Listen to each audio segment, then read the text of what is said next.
13 verse 3 up to 20.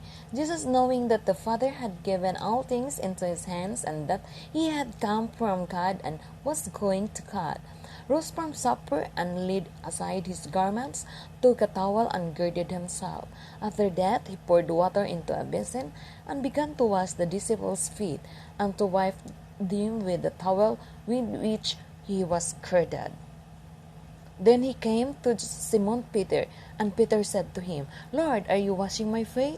Jesus answered and said to him, What I am doing you do not understand now, but you will know after this. Peter said to him, You shall never wash my feet. Jesus answered him, If I do not wash you, you have no part with me. Simon Peter said to him, Lord, not my feet only, but also my hands and my head. Jesus said to him, He who is bathed needs only to wash his feet, but is completely clean, and you are clean, but not all of you. For he knew who would betray him. Therefore he said, You are not all clean. So when he had washed their feet, taken his garments, and sat down again, he said to them, Do you know what I have done to you? You call me teacher and Lord, and you say, Well, for so I am. If I then, your Lord and teacher, have washed your feet, you also ought to wash one another's feet.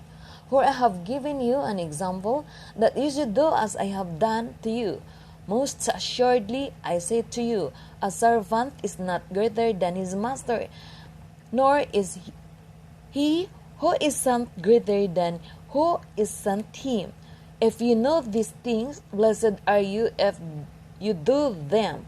I do not speak concerning all of you. I know whom I have chosen, but that the scripture may be fulfilled. He who eats bread with me has lifted up his heel against me. Now I tell you before it comes, that when it does come to pass, you may believe that I am he. Most assuredly I say to you, he who receives whomever I send receives me, and he who receives me receives him who sent me.